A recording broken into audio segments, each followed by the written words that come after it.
Bonjour, ça va bien? Très bien, et vous? Merci, de même, oui. Okay, so thank you very much indeed for agreeing to take part in this afternoon's event. And we're all very keen to hear what CNIL's take on this debate is and the work you're doing in the space. Thank you. Thanks. Thanks for having me. I will try to share my screen as well.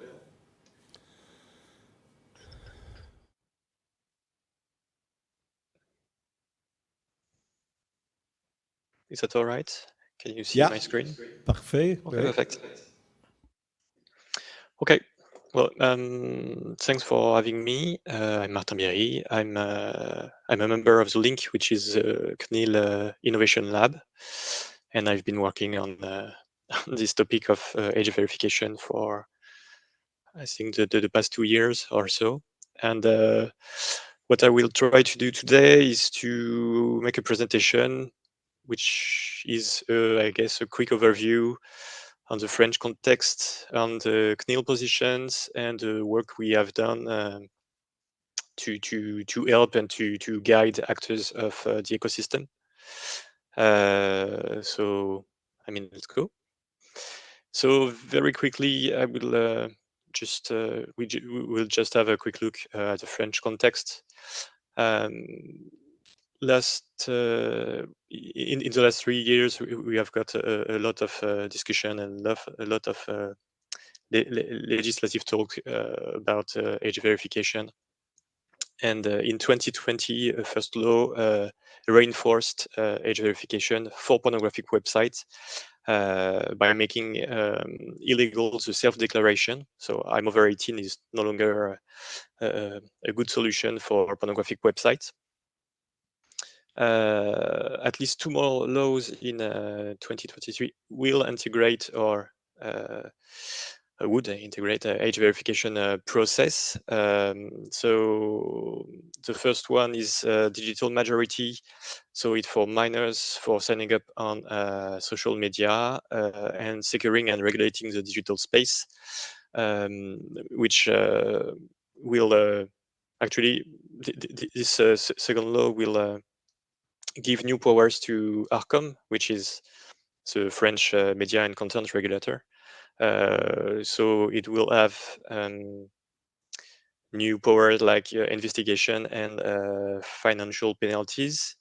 And in this law, there is also a publication by the ARCOM of a mandatory framework in order to guide the editors in order to implement age verification systems. And if I go back to what the CNIL actually did in the past 3 years, I will go quick on that because I think that in May 2022, I have 2 of my colleagues that have already presented this part at a previous EU consent event. But it was a long time ago. So about the first law that I was mentioning, we published as a CNIL an opinion in 2021 about this first law of the 2020 law. In that opinion, we had 4 major recommendations. The first one was no direct transmission of ID documents to websites. Second one is no use of browsing history in order to deduce or to infer that the user and the individual is of age. The third one is no biometric data. No data linked to identification. So that's Article 9 of the GDPR. And okay, I forgot the first one. The first one was that we strongly recommended that a third party, an independent third party, should be involved and should do the age verification and not the pornographic websites. In 2022, that's actually what we have presented in May 2022.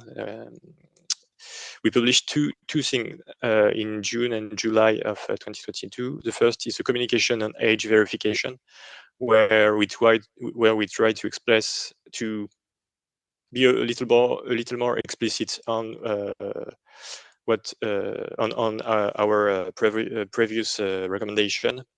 So we try to look at different age verification techniques. We try to explain that it's a tool among others, that it's not really that simple to implement, that there is always a way to bypass them, and so on. And at the same time, we wanted to demonstrate that privacy preserving age verification process was actually possible, and it was not out of reach. And this year, we published a follow-up article on this demonstration, and we tried to focus more on the economic issue, something that was kind of a blind spot in the first publication. So I will come back on that at the end of the presentation. So our work is summed up here. I think it's self-explanatory, but I will explain it a little bit. So in this graphic, you have four actors, and this graphic represents the double anonymity system. How to have this double anonymity or double blind system of age verification. So basically, you have a service that needs to know that the person is over a certain age. You have the user that tries to access the service.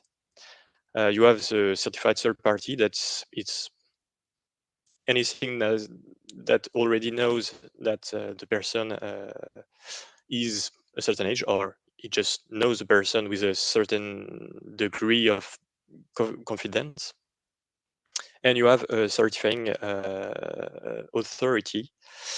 And basically how it works, the user wants to access the service. The service will ask him a proof of age. So we will send him a challenge.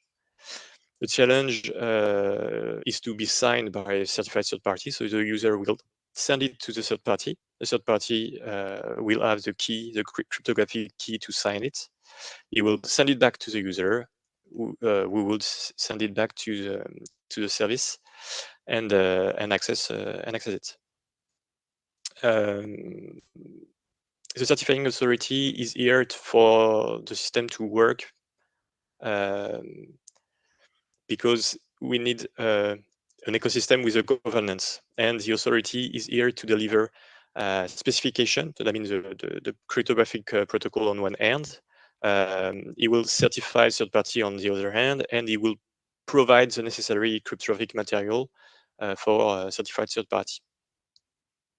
And it can also revoke keys if an actor is not playing his part in this scheme. So I explain how it works, but I will just explain two or three more things. The first main idea that we had when we published this was to prove that it is possible, and it was, I mean, some kind of accessible to everybody, and it was not a problem to add a privacy layer and a cybersecurity layer.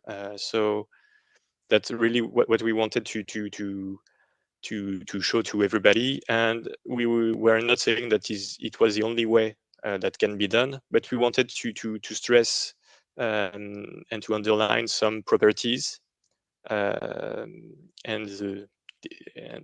here it comes. The first one was the user, as you have seen in the graphic, is at the center and is always in control. The token are at his end. The second property is the service that you try to access only knows that you are over the threshold, and that the information is true and verified by a certified third party, but it doesn't know anything else. It doesn't know actually which is the certified third party. The third property is that the certified third party knows you, because it's mandatory to in order to sign the challenge and to attest that you are over the age. But he doesn't know where the challenge come from and what will be the use of the token. So the two last properties are linked to a core principle of the GDPR, that is minimization. And yeah, basically the idea is, if you just have to verify the age, the only information that you will have is that the person is over the threshold. And another idea that we wanted to push, I would say, is that it's based on two simple cryptographic tools: zero knowledge proof and digital signature. I say simple. I know it's not that simple, but that what we wanted to say here is it's not new. Zero knowledge proof is a concept that is 30 to 40 years old, and digital signature is commonly used nowadays. It's not rocket science. And yes, this whole system is called double anonymity, or the double blind. Just a quick little overview of what's going on in France regarding this issue. It's still a work in progress, but the French government has launched a series of experimentation based on this double anonymity principle. It was launched in March 2023, so it's like 9 months old.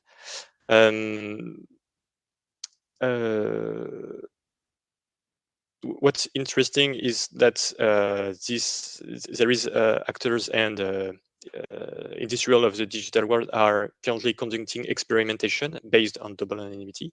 So they are trying it and conducting tests and testing on accessing different kind of websites. We don't know yet what will be the results, but as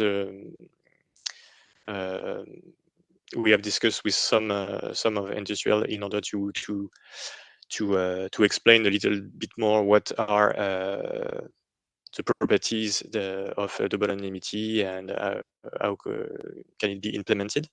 So maybe we will have details by the end of the year. So we will know a little bit more about that.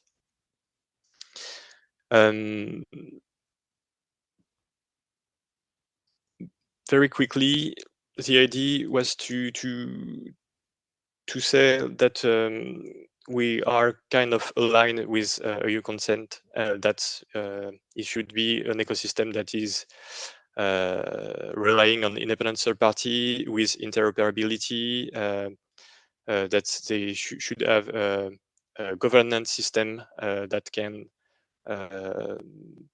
make that every age verification system work together. We just add a little bit more privacy and cybersecurity standards. And like I said, it works on challenges and tokenization. So tokenization means interoperability. I think the issue and the challenge here is that we will have to share the same standards. I mean, I presented a work that is very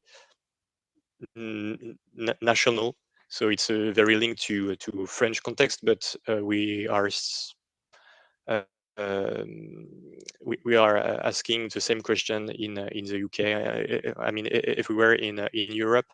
So maybe we can talk a little bit more about this issue of standards and how to have the same the same system with obviously a little bit more privacy. And why not double anonymity everywhere? That should be that would be a good idea. Like I said in the introduction, just a quick word about the follow-up work, because like I said, we had a blind spot regarding the economic issue. That means, okay, there is one problematic. If we are in this double anonymity system, how do I know where to send my invoice as a age verification provider? So we try to address that by saying that everything is possible in this in this system. Um, if we have, a system of governance, we can always add new role or another entity. And so for the economic part, we can always add an entity, and that can be the certifying authority, by the way, that will partially de-anonymize the tokens received by websites. That means de-anonymize partially. That means that you can you gather all the token received by websites, and you just de-anonymized. So it's a cryptographic tool, as always. And in the token, it will show what was the edge verification provider that did the edge verification. And we can also add the de-anonymization of what is the technique used by the edge verification provider. It can be done monthly, and this new entity or the authority will do the repartition, and we have a new role of, I don't know, an accountant. And so we can, I think, solve this issue technically, and it will not add a lot of cost in the infrastructure. But because there is always a but, can we trust websites and edge verification providers? That when you try to look at it with risk glasses. Obviously, you can always argue that the first one is going to minimize the number of tokens in order to pay less, and the second one is going to inflate the figures in order to have more money. Always, this authority or new entity can send control tokens or control proof of age to websites, and the end of the month when they are doing the token gathering. If there are not all in the list, then you know that there is a problem. You know which website try to bypass the system, and then you can I don't know, apply penalties, or we can think of a way to make things work. And like always, what we did was a demonstration and a follow-up on this demonstration, but we are not saying this is the best way. That it's just to show that we are looking at these issues, and we try to prove that we can do things properly. And so maybe there is a simpler way, maybe fixed price, just looking at the audience and the traffic of the website, and to contractualize between websites and edge verification provider. It can be progressive with, I don't know, a third party that will monitor the traffic and will give numbers of figures to website and to edge providers, so they can anything is possible at this point, but it's still possible to have both double anonymity and an economic system that works. And I think that's all for me, and I have reached 15 minutes, I guess. Très riche.